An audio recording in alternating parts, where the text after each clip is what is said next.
Hey, this is David, pastor of Hamilton Life, and I want to thank you for taking a listen to our podcast. For more information on our church and how you can support the ministry, you can visit us online at hamiltonlifechurch.com. Thanks again for taking a listen, and we hope you enjoy the podcast today.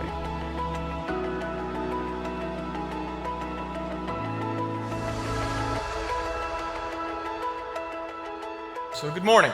My name is AJ, and I'm a guy who goes here. David is out on holiday this week. He's actually at Disney World, which I'm not sure how in the world that qualifies as an actual holiday. That sounds like actual, honest-to-God, real work. Just so that y'all know, Disney is an irrational fear of mine, going with a bunch of kids to Disney World. I would rather speak publicly to like an airplane hangar full of people like it was U2 in '89 than go to Disney World with a bunch of kids. So, and whenever we go to Lake Winnie, I always tell Ellis, hey, this is Disney World, trying to see if I can kind of convince him that we don't have to go. And so he's going to be really bitter when he finds that the boat shoot is not a Disney-sponsored attraction. But I'll deal with those therapy pills later, so long as I don't have to go to Disney World. Anyway, last week we finished up a summer-long exploration on Ephesians, and next week we're going to go back to our regularly scheduled programming. This week, David gave me the opportunity to speak on anything that I wanted to do. So here's the title, Do Your Job. With a quick show of hands, who has ever volunteered to do something and then immediately regretted it? That should be all of you. So I'll give you a quick backstory. A few weeks ago, actually realistically a few months ago, I volunteered to make a t-shirt for a group. Not the women's t-shirts, those are great, and I'd have nothing to do with those. But I agreed to do it. And I said, yeah, I'll be happy, I'll volunteer, I'll make this t-shirt. And then my nature being my nature, I let it slide. I forgot about it. I didn't do the work I needed to do to get into it. There was a whole host of steps, and I was like, it's too many steps, I'm not going to do it. And I honestly thought that people were going to forget that I had volunteered to do this. And I was hoping that it was just going to kind of disappear. I got too much other things to do. I can't possibly take care of this. A buddy of mine called me out on it, and he pulled me aside in front of other people, so it was made very clear that he was talking to me in front of other people. And he says, listen, man, you agreed to do this, and that's either you do it or you don't. And if you're not going to do it, move aside and let someone else do the job. Do your job. And I really appreciated the fact the guy actually had the willingness to confront me about it and to hold me accountable to it. After all, I volunteered to do it. This reminds me of a proverb that I found. We shouldn't avoid work. We shouldn't avoid work. Proverbs 13:4, it says, a sluggard's appetite is never filled, but the desires of the diligent are fully satisfied. Now, obviously, it's a different translation above me, but it's the same idea. The first thing I really want to talk about today is the fact that we were made for work. Human beings were made for work. It's very easy and comforting sometimes to think of work as being a byproduct of Adam's curse, but this isn't so. Genesis chapter 2:15, the very, very beginning of this is before the curse ever happens. God says, the Lord God took the man and put him in the Garden of Eden to work it and take care of it. Work it and take care of it. It's not until chapter 3 when Adam and Eve run off and make a mess of things. This is when the difficult nature of work is guilty of our physical ancestors. Chapter 3, verses 17 through 19. To Adam he said, because you listened to your wife and ate fruit from the tree about which I commanded you, you must not eat from it. Cursed is the ground because of you. Through painful toil you will eat food from it all the days of your life. It will produce thorns and thistles for you. You will eat the plants of the field. By the sweat of your brow you will eat your food until you return to the ground, since from it you were taken. For dust you are, and to dust you will return. This difficulty, even though it was earned by Adam, it's condoned by God. He makes work difficult on purpose. Again, it's part of our curse, but he doesn't remove it from us. Society has done all it can to demonize and slander work, labor, and difficulty. Work smarter, not harder. One day we'll be living the good life. We'll be free of difficulty. We'll be retired on a beach somewhere. But this doesn't end in the bettering of our communities. It ends, honestly, a lot of times in becoming self-indulgent.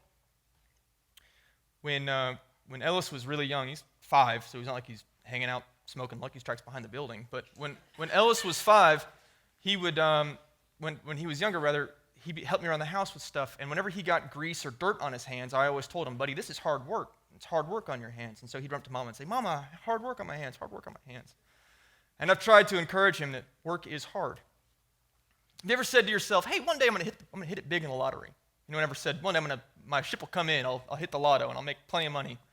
Anyone ever said that? You don't have to raise your hand, but just out of curiosity. It's a common American fantasy to be able to have all that you need in one fell swoop. But an article in the MIT Review of Economics and Statistics, and because it's hard for me to say that, you know it's good, from 2011 indicated that people who earn between $50,000 and $150,000 at one time do not avoid bankruptcy. All it does is postpone it. Eventually, they still go bankrupt. They still wind up living, sadly, miserable lives. A lot of times people will even say that winning the lottery was the worst thing that ever happened to them. And you can say to yourself, well, yeah, that's only, and if you say it's only $50,000 to $150,000, let's talk, I'll borrow some, it'd be great. But if you say it's only $50,000 to $150,000, with more money, and this is where Biggie Smalls was right, there's more problems. With more money, the same thing happens. Their bankruptcies are only prolonged, and they become bigger and more painful. Same thing happens with professional athletes. ESPN had a documentary about 10 years ago called Broke, all about how professional athletes wind up at the end of their careers if they've made millions and millions of dollars with nothing. Musicians do the same thing, actors, on and on. When we stop working, we stop pursuing the life that we were meant to do. We actually struggle without the struggle. I read a book, yes, I can read. I read a book one time by the NHL goalie named Ken Dryden. Dryden was a goaltender for the Montreal Canadiens in the 70s, and he won multiple Stanley Cups, but he mentioned that as his career was coming to an end, he looked around and said, now what? He's in his mid-to-late 30s, and he remarked in the book that this is the time of his life when if he were in any other profession, he'd be hitting his stride. But here as a professional athlete, he's nearing the end, and he doesn't know what the next stage of his life is. He knows he doesn't want to be the kind of person, and this is in the 70s, so he doesn't have the kind of money that professional athletes do now. He knew he didn't want to be the kind of person that just sat around and rested on his laurels. So, being a Canadian, their system is a little bit different, and they spell things with U's that they shouldn't and get their R's and E's backwards, but that's not important right now. In Canada, you actually have to take a year off of work to go and become an attorney. You have to take a year away from, in addition to your school, to become a clerk. So in the middle of his career, Ken Dryden took a year off and became an attorney. He won a Stanley Cup before, took a year off, and then went right back to winning Stanley Cups. He studied law and transitioned into his next career. Largely, though, we demonize work. Mike Rowe, in his program on the Discovery Channel, Dirty Jobs, has done legitimately good work in trying to break this stigma. This idea that if you don't go to college, you'll be stuck doing that, whatever that is, whatever this mythical job that you shouldn't want. A lot of times people will throw it out like, well, if you don't go to school, you're going to wind up being a plumber, or you'll go and you'll become a garbage man. I have a friend of mine who actually works for the sanitation system. We call him Clothespin. That's serious talk, we really do. He closes his nose. Huh? But he works for the sewer system in Cleveland, and he can actually, like when you're around him, he can actually tell you if he gets a whiff of something, he can say what's wrong in the pipe system, which is mind-blowing. It's like the most unusual X-Men trait of all time. But he has this ability. He makes a very fine living, takes care of his wife and kids. But he does something that the rest of us are told we're not supposed to want to do. We, as people, demonize work. But the Word does not do this. If you ever want to be truly humbled, I strongly suggest that you read through Proverbs. I did this last year. Proverbs can beat you with a tire iron sometimes, because it is like an antidote to worldliness.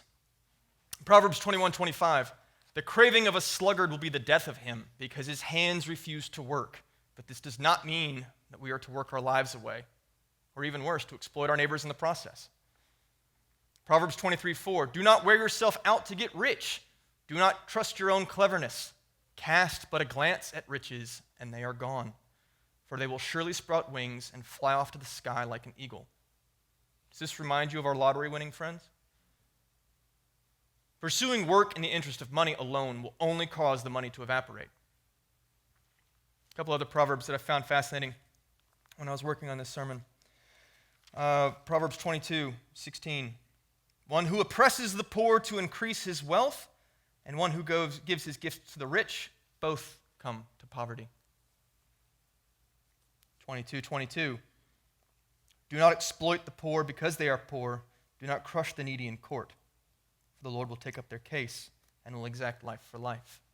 We're told to work. We're told not to be lazy, not to be idle, but we're not supposed to take advantage of our fellow man. Being around idleness, those searching for a life of leisure, is nothing new. It's not a modern invention at all. In fact, Paul writes about it in Thessalonians. 2 Thessalonians 6 through 15. In the name of the Lord Jesus Christ, we command you, brothers and sisters, to keep away from every believer who is idle and disruptive and does not live according to the teaching that you have received from us. For you yourselves know how you ought to follow our example. We were not idle when we were with you, nor did we eat anyone's food without paying for it. On the contrary, we worked night and day, laboring and toiling so that we would not be a burden to any of you. We did this not because we do not have the right to such help, but in order to offer ourselves as a model for you to imitate. For even when we were with you, we gave you this rule: the one who is unwilling to work shall not eat. Thessalonians 11 through 15. We hear that some amongst you are idle and disruptive. They are not busy, they are busybodies. Such people we command and urge in the Lord Jesus Christ to settle down and earn the food they eat. And as for you, brothers and sisters, never tire of doing what is good. Take special note of anyone who does not obey our instruction in this letter. Do not associate with them, in order that they may feel ashamed. Yet do not regard them as an enemy, but warn them as you would a brother. My buddy who told me either make it or don't, but get out of the way if you're not going to do it, was talking to me as a friend, was talking to me as a brother. He wasn't castigating me, he was challenging me, and I genuinely appreciated it. One of the things that Paul mentions, though, is that he conflates and he mentions work and toil at the same time. But I would challenge that work is not toil. To toil is to labor without seeing its fruits. And sometimes it's really hard to see where all the work that we do goes. Not long after Ellis was born, I don't know, he's about 9 months old, maybe a year. He was young because he was asleep in the back seat at the time. I remember my dad and I went for a ride while he was taking a nap, and I kind of broke down to him. And I said, Dad, do you ever feel like all you ever do is work, and you have nothing to show for it? He laughed at me. He's right there, but he laughed at me. As if he had, and he responded back and he said, of course, son, all the time. As if I had had some sort of great working man's epiphany. I'm the first person to ever think of this. No. One of the things I want to leave you with is that we may never see the ultimate fruits of our labor. It may not happen. We may work our entire lives and not have things to show for it. It's easy to say, I work. Where does it go? It goes in your child's belly. It goes in the roof over your head. It goes in the lights that are on in the building. We idolize money, but we don't focus on the work we do to make it. We focus far too much on the end result instead of the process of what's needed to earn it. We see some of this lamentation in Ecclesiastes. The writer is unknown. The writer of Ecclesiastes is unknown. There are some scholars who believe that it might be King Solomon. But Ecclesiastes is a fascinating book because it's one of the original major complaints. If you've ever been frustrated about anything, Ecclesiastes has it covered. I'm going to go to Ecclesiastes 2, 17 through 26. This is a pretty long passage, so bear with me, but I think it's worthwhile to read. Ecclesiastes 2, 17 through 26. So I hated life because the work that is done under the sun was grievous to me. All of it is meaningless, a chasing after the wind. I hated all the things I had toiled for under the sun because I must leave them to the one who comes after me. And who knows whether that person will be wise or foolish? Yet they will have control over all the fruit of my toil into which I have poured my effort and skill under the sun. This too is meaningless. So my heart began to despair over all my toilsome labor under the sun. For a person may labor with wisdom, knowledge, and skill, and then they must leave all they own to another who has not toiled for it. This too is meaningless and is a great misfortune. What do people get for all the toil and anxious striving with which they labor under the sun? All their days their work is grief and pain. Even at night their minds do not rest. This too is meaningless. A person can do nothing better than to eat and drink and find satisfaction in their own toil. This too I see is from the hand of God, for without him who can eat or find enjoyment? To the person who pleases him, God gives wisdom, knowledge, and happiness. But to the sinner he gives the task of gathering and storing up wealth to hand it over to the one who pleases God. This too is meaningless, a by chasing after the wind. There's a lot to digest here, but one of the major things I think that he's talking about is that absent of God, our work is toil. Absent of the Lord's blessing and working for him as our master, work is toil. In fact, the writer of Ecclesiastes mentions multiple times his complaints and his issues with life absent of God. Many times he comes back to it and says, well, with God, this is how life ought to be.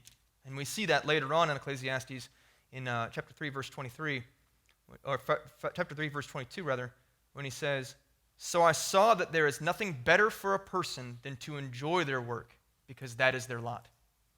For who can bring them to see what will happen after them? History is filled with people who have worked, toiled, made things, built things, written things, created things, done things, and they have never received credit, profit, or fame from them. I'll leave you with a man named John J. Loud. Likelihood you've never actually heard of this man. Spent years, he was a clerk in Massachusetts in the 1880s. He spent years working on this invention. He had this great idea that he was going to use. He patented it in 1888, only to see eventually someone else take that patent, rework it just a little bit so they could avoid the patent laws, and then sell it to someone else. You see, Mr. Loud was a law clerk, or a clerk rather, in a department store, a general store. He was sick and tired of having his fountain pens break all over the place and ruin everything. After his patent lapsed and was reworked by another individual, that patent was sold to a man named Marcel Bisch. You might pronounce that as Bic. Mr. Loud invented the ballpoint pen and never received a dime for it. Hundreds and hundreds of billions of ballpoint pens around the world have been made and sold. John Loud never saw his harvest, if you were looking at it from a worldly perspective. Could you imagine inventing something and having the whole world use it and then not receiving credit for it? Like maybe the computer mouse? The folks at Xerox invented that, but when Steve Jobs went to go in their labs one time in the late 1970s, he saw that and said, I'll be taking that with me. And that's exactly what he did. We credit Jobs for those kinds of things, but it was not uncommon at all to have your true innovators liberally borrow ideas from other people. We don't always see our harvest at the time that we want to see it.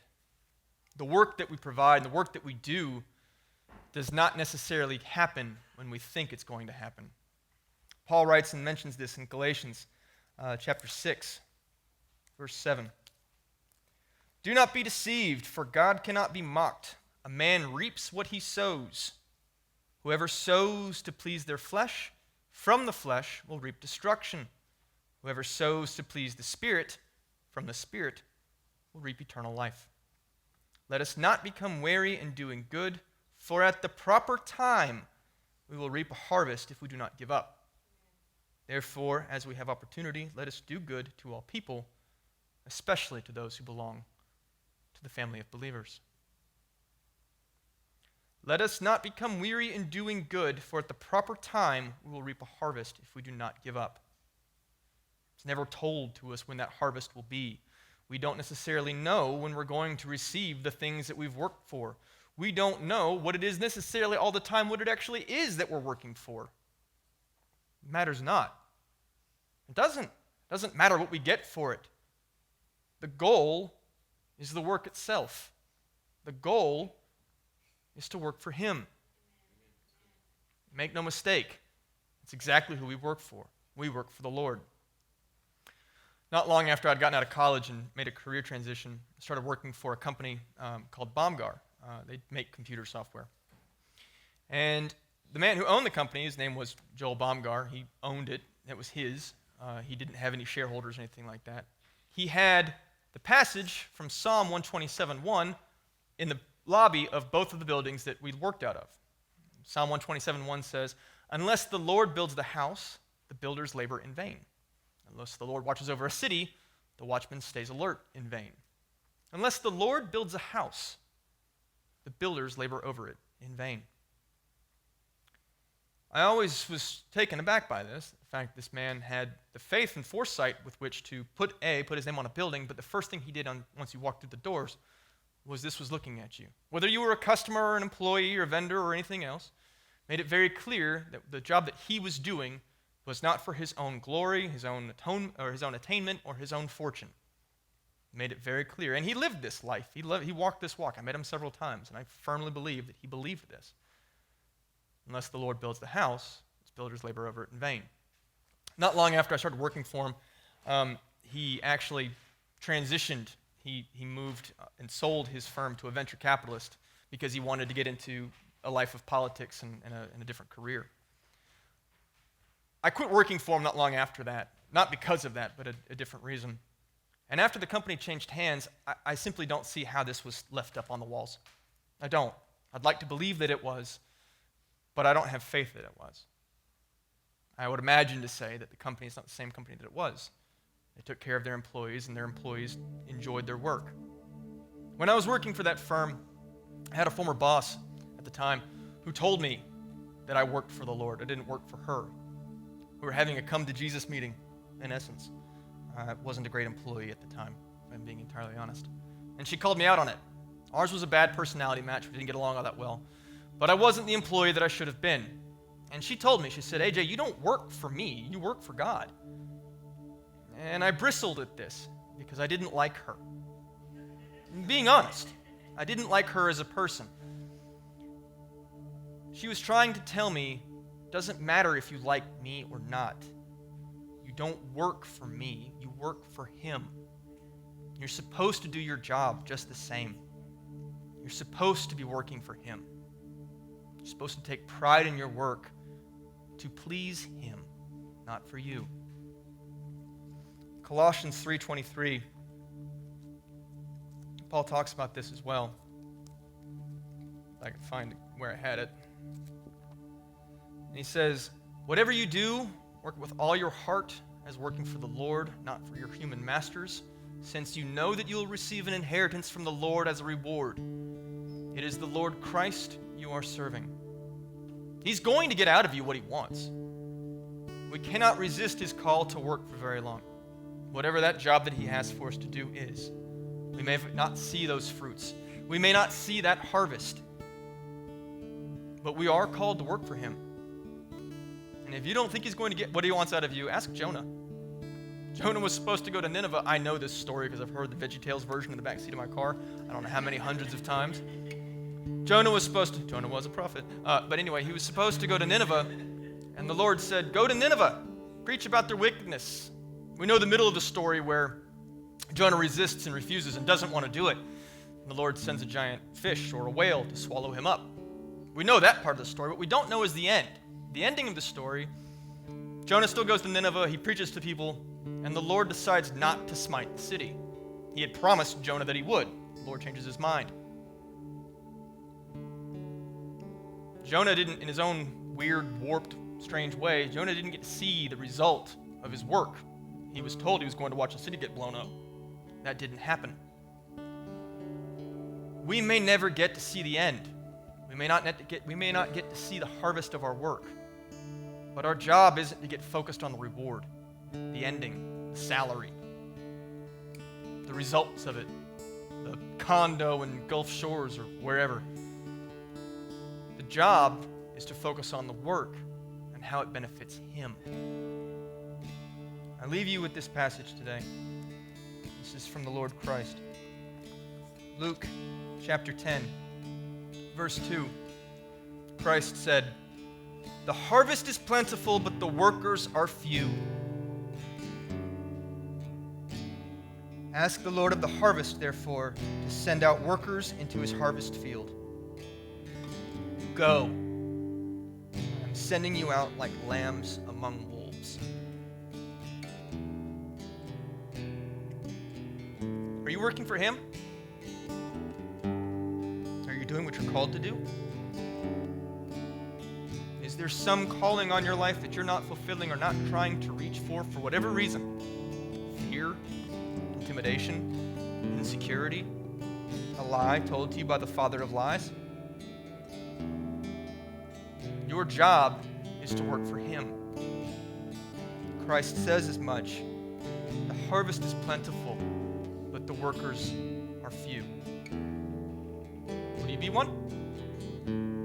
Is the band plays for a few moments, I want you to reflect on this. Think about it. Pray over it. What is it that you're called to do? What is it that you're not doing that you feel like you ought to? Do you need your attitude about work reshaped, reformed, reformatted? Do you need to be reminded as to who it is that you do work for, even if you don't like them? Think about it for a few moments.